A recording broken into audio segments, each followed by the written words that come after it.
নমস্কার বন্ধুরা, আজকের রেসিপি তেঁতো চচ্চড়ি। অনেকেই কিন্তু গরমকালে এই তেঁতো চচ্চড়ি খেয়েছেন বা অনেকেই খাননি।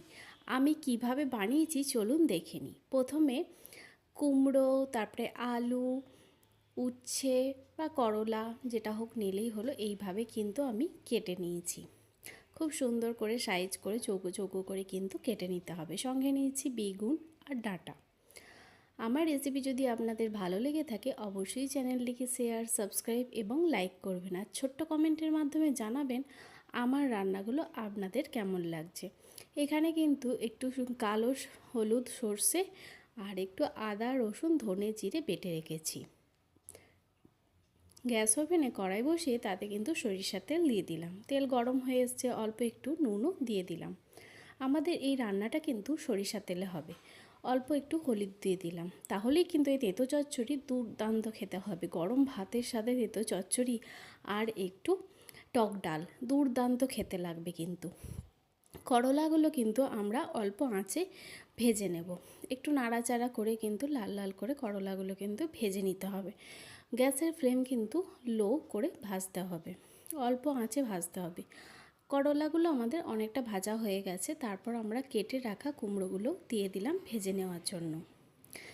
সমস্ত কুমড়ো কিন্তু দিয়ে দিলাম, দিয়ে ভালো করে আবার কিছুক্ষণ নাড়িয়ে চাড়িয়ে কিন্তু ভাজতে হবে।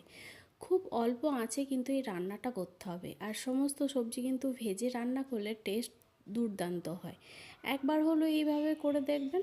আমাদের বাড়িতে কিন্তু এই তেঁতো চচ্চড়ি সবাই কিন্তু খুব ভালোবাসে। দেখুন করলা আর কুমড়োটা কিন্তু ভাজা হয়ে গেছে।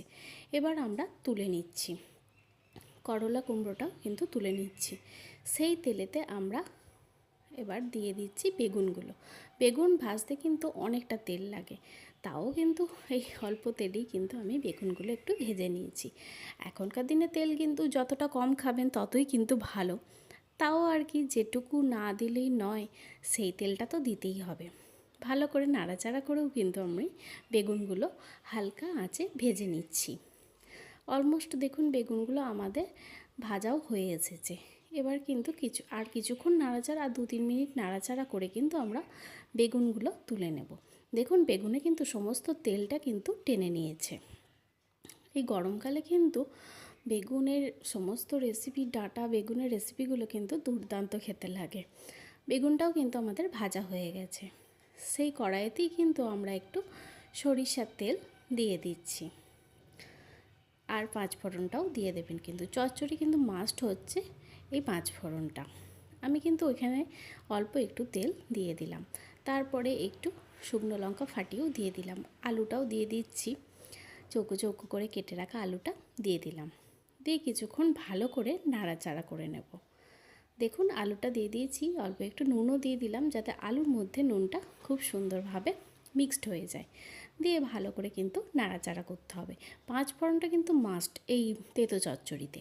একবার হলেও দেখবেন এই চচ্চড়িটা বাড়িতে করে দেখবেন, অসাধারণ খেতে লাগবে কিন্তু।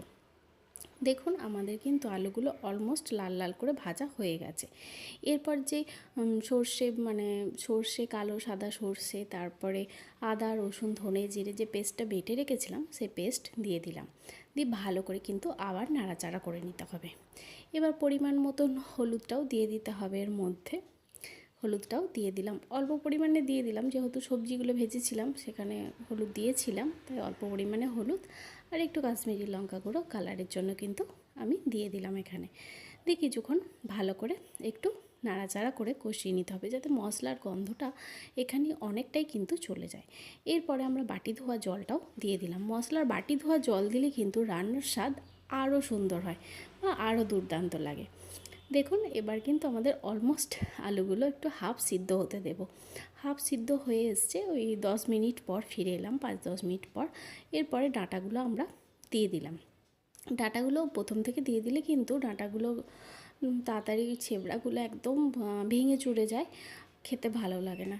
এরপরে আমরা ঢাকা দিয়ে রান্না করব 5-6 মিনিট মতন। দেখুন 5-6 মিনিট পর ফিরে এলাম, আবার কিছুক্ষণ ভালো করে নাড়াচাড়া করে নেব। দেখুন এখানে কিন্তু আমাদের আলুগুলো সিদ্ধ হয়ে গেছে। আমি একটু দেখে নিলাম খুন্তির সাহায্যে, আলুটা সিদ্ধ হয়ে গেছে। আলু কেটে যাচ্ছে মানে সিদ্ধ হয়ে গেছে। তারপরে আমরা যে সমস্ত সবজিগুলো ভেজে রেখেছিলাম সেই সবজিগুলো আমরা কিন্তু এখন অ্যাড করে দেবো। তার আগে কিন্তু আমি এখানে অ্যাড করছি 1 চামচ মতন মিট মশলা। মিট মশলা কিন্তু এই তেঁতো চচ্চড়িতে ভালো লাগে খেতে, আমি এইভাবেই কিন্তু রান্না করি। তারপরে ভেজে রাখা সবজিগুলো আমরা সবটাই দিয়ে দিলাম এর মধ্যে। তারপরে আবার খুন্তির সাহায্যে ভালো করে নাড়াচাড়া করে নেব। দেখুন, আপনারা কিন্তু ধৈর্য সহকারে এই রান্নাটা আমার কিন্তু দেখবেন, তাহলে কিন্তু আপনারা বুঝতে পারবেন আমি কতটা যত্ন সহকারে এই রান্নাটা আপনাদের সাথে শেয়ার করছি। ভালো করে নাড়াচাড়া করে নিতে হবে কিন্তু। তারপরে আর কিছুক্ষণ মধ্যেই 5-6 মিনিট মতন একটু রেখে দিলেই হয়ে যাবে কিন্তু আমাদের তেঁতো চচ্চড়ি। গরম ভাতের সাথে কিন্তু এই তেঁতো চচ্চড়ি আর আমের টক ডাল দুর্দান্ত খেতে লাগবে। একবার হলেও ট্রাই করে দেখবেন। দেখুন মাখা মাখা হয়ে এসছে। এইভাবেই কিন্তু আমরা এবার তেঁতো চচ্চড়িটা কিন্তু সার্ভ করব। অলমোস্ট রেডি হয়ে গেছে তেঁতো চচ্চড়ি গরম ভাতের সাথে, আর সঙ্গে যদি থাকে টক ডাল, একবার হলেও ট্রাই করে দেখবেন। দুর্দান্ত খেতে লাগে এই তেঁতো চচ্চড়ি। আমার রেসিপিটি যদি ভালো লাগে অবশ্যই বেশি বেশি বন্ধুদের সাথে একটু শেয়ার করবেন, আর একটা ছোট্ট লাইক করবেন। অবশ্যই কমেন্ট করে যাবেন আমার রান্নাগুলো আপনাদের কেমন লাগছে। ধন্যবাদ সবাইকে।